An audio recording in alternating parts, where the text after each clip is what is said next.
Hello and welcome you guys. Today I just wanted to talk about growing beans. I know beans are quite a common crop, but I figured that I would need them in my inventory of vegetables to grow, just to be more well-rounded, I suppose. So beans are they're legumes. They produce these tiny little capsules. I think most people are familiar with them. They have these tiny little meaty, fleshy seeds inside, and when you pick the individual legumes or the seed pods before they're ripened, that's when you extract the beans, and then they're really good for all sorts of different dishes. So I won't go too much into detail on that because I think most people are aware of what beans are, but I will talk about my experience of growing beans in a container. So this one here is an heirloom variety. This here is Blue Lake, I believe.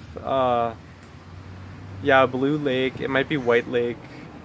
Just one of the more heirloom varieties. It's a climbing bean.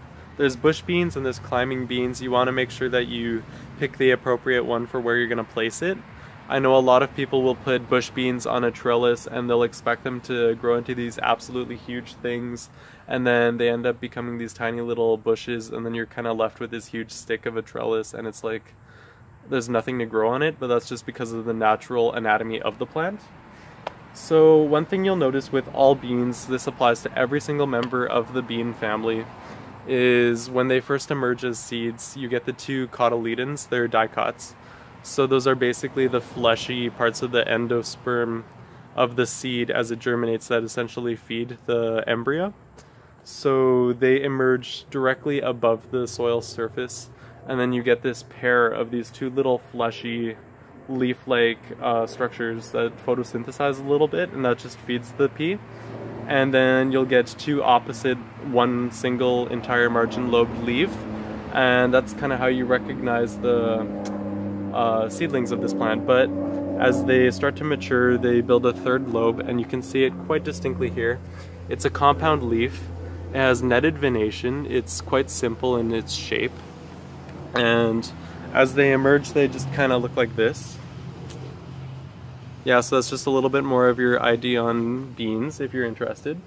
And the individual seed structure just looks like this. It's bilabiate, quite snapdragon-like. This here is a common form for most legumes. And yeah, so a few interesting things I just wanted to mention about the basics of beans before I get into the structure of growing them is they're excellent nitrogen fixers. So if you don't have an optimal nitrogen profile within your soil, if you grow beans, you grow fava beans, you can grow lima beans, pole beans, all sorts of legumes, and they regenerate and fix the bacterial cultures in your soil that essentially aid in nitrogen. And as we all know, nitrogen is fantastic for leaf growth in plants. I'm still astounded by how big those potatoes are. That's crazy. And it's just a really important macronutrient in the soil for plants. So if you want to enhance bacteria that nitrogenate the soil, highly recommend you plant legumes, especially grapes. I mean, not grapes, sorry, beans. And this also works with peanuts. It works with also peas, anything that really has a capsule and a bilabiate flower. So, this plant here is a bind. So essentially the way that it travels over a trellis or whatever apparatus you want to put it on is it spirals in a helix, usually a clockwise helix, and it anchors itself onto its own individual main stems, and as it runs out of support it continues on, and then you just get this sort of whirl of foliage and stem matter, and that's just the way that this plant moves essentially up a trellis. So now I have absolutely tiny little peas just starting here. It's a little early in the season. This here is late June. I planted these quite late from seed. I planted them in the last week of March, first week of April, so they're quite novice, they're quite new. Yeah, so at this stage here, I'm gonna add some props. I'm gonna make like a little teepee, and that's just kind of how I'm gonna train them upwards, because they grew a lot faster than I had previously anticipated that they would grow, and I need a little bit more support for them. I'm gonna get a little bit of raffia twine and just tie back some of these individual canes and stems that are already starting to bear seed, just to support them. Yeah, so I want to talk about how to increase your yield with beans, because beans are one of the things that I've been a little bit more successful with.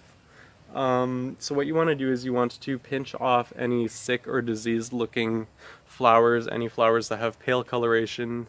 You want to get rid of any mushy seed pods, any seed pods that have a bit of blossom end rot. So what that is basically black mottling and spotting on the bottoms of the capsules. You want to get rid of excess foliage. You want to have good aeration. I think that's the theme for today, is aeration. You want to have wonderful aeration to be able to alert the potential pollinators, namely bees, of the inflorescence, because that way you're going to get an exemplary increase in yield. And you want to make sure that your soil is very fertile. You want to have really good drainage, and I find that these guys bear way better yields in more fibrous but humus-rich soils. So the fluffier, the more complicated the composition of the soil is, I find these guys tend to savor more, and you really want to make sure that they have full sun. So I fertilize, even though they are nitrogen fixing plants, they are still quite savvy with nitrogen, and you'll get more bulk of the plant if you do supplement with nitrogen. So with that said, I've been fertilizing mine with a 20-10-10 fertilizer.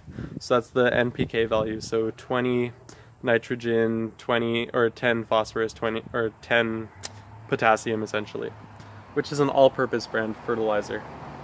You want to make sure that they have enough space to grow up.